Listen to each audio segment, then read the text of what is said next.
Cool. Alrighty. Welcome back to Third Eye Weekly. Joining us once again on the broadcast is Dr. Michael A. Smith, here to talk to us about fat distribution and how it's related to cardiovascular disease. Thanks for joining us today. Well, thanks for having me, guys. I appreciate it. Of course. So there are two different kinds of fat. So we're wondering, what are they and how are they distributed throughout the body? Well, okay, so you have brown fat, which is the fat that insulates, it covers your organs. Brown fat, by the way, is really easy to burn away. And then you have that, contrast that to the white fat, which I call the pinch and inch fat, the stuff you can grab onto. That stuff is stubborn and it stays there, and it really represents energy you haven't burned. So there's brown fat, and white fat really is the focus because that's the stuff that sticks around and is causing our weight issues. Right. Yeah. In a younger age group, 20s, 30s, you start exercising, brown fat burns quickly. It pretty much goes.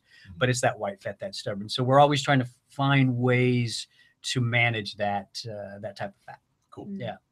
And with a lot of fat comes some diseases like diabetes, or you keep going. A heart attack. I mean, what are some of the other ones that maybe are lesser known? Cancer. Yeah. When you're overweight, there's a significant increase of cancer. Maybe not right now, but later in life. Women that are overweight have a greater risk for breast cancer later, a greater risk for ovarian cancer. For men, it's prostate cancer.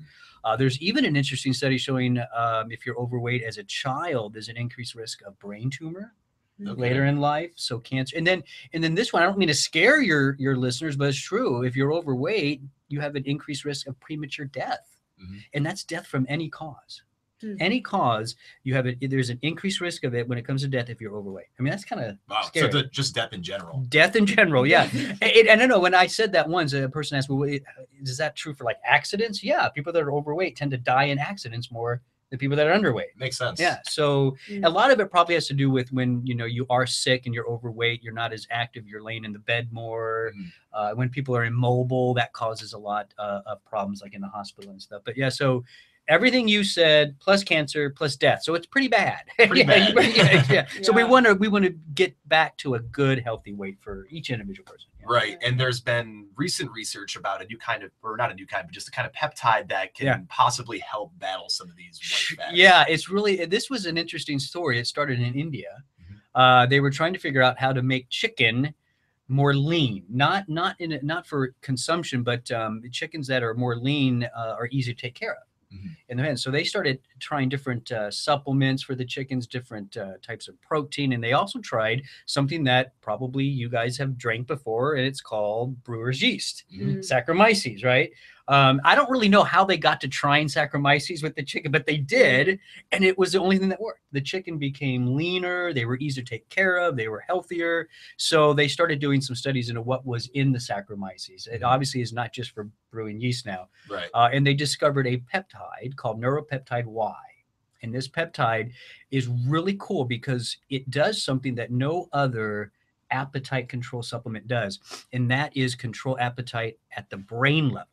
So it's actually telling your brain that you've had enough to eat, that you're full. You don't need to keep eating. It controls it at the most important place. And so when people consume this, we're decreasing appetite by 20, 30%. Wow. So calorie consumption is down, and that's obviously helping with weight loss. But then it also does something else. It has a dual action. It's not only helping the brain, it actually helps the fat cell not be so fat. So it's kind of like wanting fat cells to be skinnier because they can burn some of that stored fat. So it actually helps fat cells be skinny.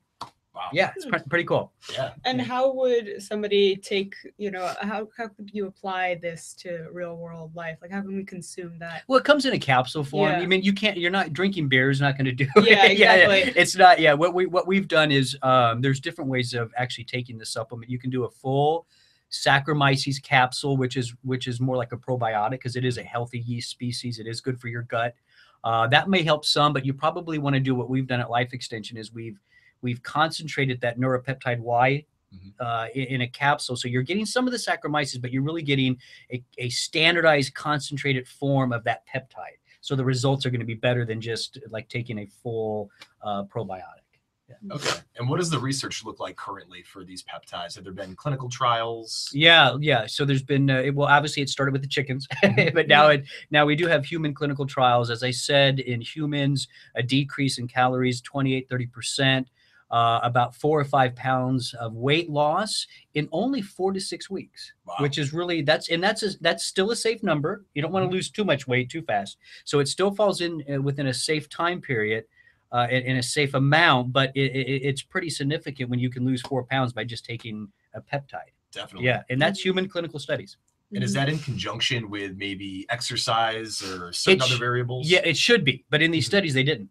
Wow. Because they always want to really just test the supplement. So what they do in these studies is they say they'll put them on like a standard diet. So everybody's on the same amount of calories, but it's not necessarily decrease in calories. It's not like going on a diet. So they say, okay, you two are going to be in this study. You're going to eat 2,000 calories. You're going to walk 30 minutes a day. So everybody is even. And then when you test the material, if there's weight loss, you know it came from that material. It didn't come from decreasing calories.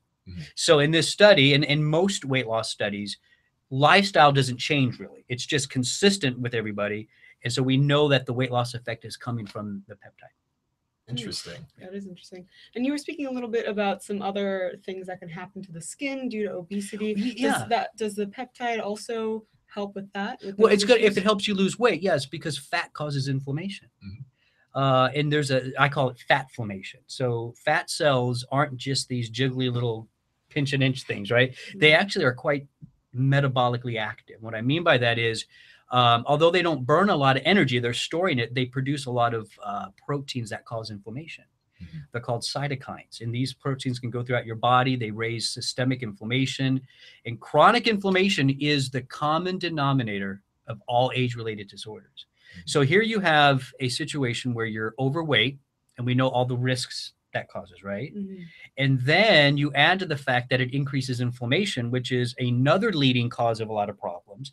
You really are getting kind of a dual process going on that's causing disease. You got the weight and you got the inflammation, and that affects your skin. Wow. Inflammation makes your skin look bad. As a matter of fact, women, and when it comes to skin studies, they mostly looked at women, but women who are overweight in their 20s have more skin issues in their 40s. Wow, that can be a dangerous thing. Yeah. So I'm curious. It definitely helps control your appetite. If someone were to be taking this and it was helping them control their appetite, they lost the weight that they were looking to lose, and then they decided to get off of it, would it be easy for them to go back to kind of controlling their appetite? Well, that would be I mean, you don't want to be stuck on a pill for the rest of your life. And so the goal is, when you're doing something like the peptide, is you also are learning better lifestyle habits, better eating habits, better exercise. And in general, when you have leaner tissue in your body, more muscle mass, you do have better control of hormones and neurotransmitters that do influence appetite.